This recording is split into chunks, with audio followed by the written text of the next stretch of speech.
سارے جہاں سے اچھا ہندوستان ہمارا ہمارا سارے جہاں سے اچھا۔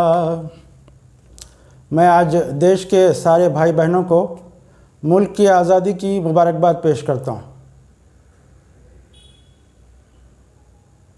لیکن مبارکباد پیش کرتے ہوئے میرے دل میں خیال آتا ہے کہ میں کس کو مبارکباد دوں۔ کیا ان بھوکے اور ننگے دیش واسیوں کو جو 77 سال گزر جانے کے بعد بھی ان کو آزادی نہیں ملی بھوک سے، ان کو آزادی نہیں ملی ظلم سے، کیا میں ان کو مبارکباد دوں؟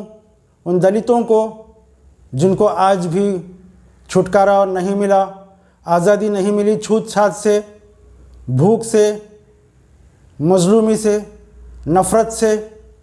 اور کیا میں ان مسلمانوں کو مبارکباد دوں جو آج بھی نفرت کا شکار ہیں، آج بھی لنچنگ کا شکار ہیں، آج بھی ان سے مانگا جا رہا ہے ان کے وفاداری کا ثبوت؟ وہ مسلمان جنہوں نے آزادی کے لیے اپنی قربانیاں دیں، میرٹھ سے دلی تک ہر درخت پر ایک عالم اور ایک امام، ایک مسلمان کی لاش لٹکی ہوئی تھی جب آزادی کی جنگ لڑی جا رہی تھی۔ مسلمانوں نے کتنے قربانیاں دیں ان لوگوں کے ساتھ جو اس کے لیے محنت کر رہے تھے۔ ہم ان کی قربانیوں کو بھول کر آج ان کو ظلم کا شکار بنا رہے ہیں، ان سے وفاداری کا ثبوت مانگا جا رہا ہے۔ اور ثبوت کون مانگ رہے ہیں؟ وہ جو انگریزوں کے ساتھ تھے، وہ جو نہیں چاہتے تھے کہ انگریز یہاں سے جائیں، وہ جو معافی نامے کے درخواستیں اور لیٹرز انگریزوں کو لکھ رہے تھے اور جیلوں سے چھوٹ رہے تھے، وہ جنہوں نے کبھی اس ترنگے کی کوئی عزت نہیں کی اور کبھی اس کو لہرایا نہیں، وہ جو اس وقت بھی ملک کو نقصان پہنچا رہے تھے اور آج بھی ملک کی ہر چیز کو بیچ کر دیش کے ساتھ دھوکہ کر رہے ہیں اور دیش کو غریب بنا رہے ہیں اور دیش اور بھی کنگال ہو رہا ہے۔ محترم دوستو، مجھے یہ خیال رہ کر آتا ہے کہ آج بھی 77 سال گزر جانے کے بعد بھوکوں کو 2 وقت کی روٹی میسر نہیں، مہنگائی اتنی اپنی انتہا پر ہے کہ لوگ معمولی چیزوں کے لیے ترس رہے ہیں، ان کے جسم پر کپڑے پھٹے پرانے آج بھی ویسے ہی ہیں جیسے آزادی سے پہلے تھے۔ ملک کو لوٹنے والے وہ تو غیر تھے، لیکن آج تو اپنے ہیں۔ ہم اپنوں سے کیا شکایت کریں؟ ہم کس سے شکایت کریں؟ آج 77 سال گزر جانے کے بعد بھی تعلیم بہت مہنگی ہے، بلکہ غریبوں کے لیے یہ ناقابل ریچ ہے، اور امیروں کے لوگ بھی اس وقت ہزاروں لاکھوں کا خرچ کر کے تعلیم حاصل کر رہے ہیں۔ آج بھی غریبوں کے لیے تعلیم کا کوئی انتظام نہیں۔ آج بھی نفرت اور خون کا بازار گرم ہے۔ ہم نے سوچا تھا کہ پڑوسی ملک کو جانے کے بجائے یہاں رہیں گے تو یہاں پر اپنے دیش واسیوں کے ساتھ سکون سے رہیں گے، آرام سے رہیں گے۔ ہم نے اس ملک کے بجائے اس ملک میں رہنا پسند کیا، لیکن آج 77 سال گزر جانے کے بعد بھی آج ہم سے نفرت کا، خاص طور سے ہم مسلمانوں سے نفرت کا اظہار کیا جا رہا ہے اور ہم کو ظلم کا شکار بنایا جا رہا ہے، اور دیش کو غدار کہا جا رہا ہے، دیش کا غدار کہا جا رہا ہے۔ غدار کون ہے سوچیے آپ؟ کیا مسلمان جنہوں نے ہندوستان کو ہندوستان بنایا؟ ورنہ یہ چھوٹے چھوٹے رجواڑوں پر، چھوٹے چھوٹے راجاؤں کی، چھوٹے چھوٹے ممالک پر مشتمل تھا، لیکن اس ہندوستان کو جوڑ کر ہندوستان بنانے والے ہم مسلمان تھے۔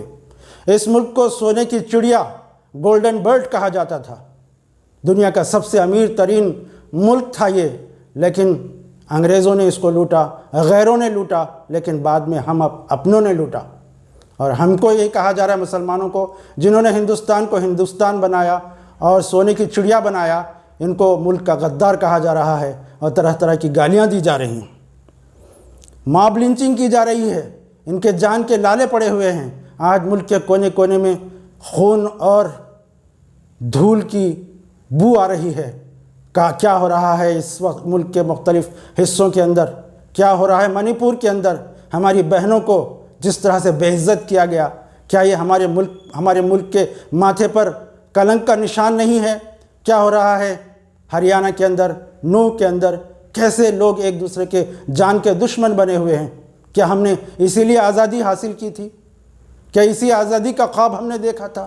کیا ہم نے یہی چاہا تھا کہ جب ملک آزاد ہوگا تو امن اور شانتی ہوگی، خوشحالی ہوگی، غربت دور ہو جائے گی اور لوگوں کو 2 وقت کی روٹی ملے گی، سر پر چھت ملے گی اور پہننے کو کپڑے ملیں گے اور تعلیم ملے گی، دوائیں ملیں گی؟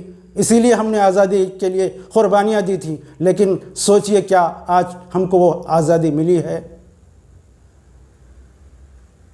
دراصل ملک کو برباد کرنے والے، نفرت کو پھیلانے والے مٹھی بھر لوگ ہیں۔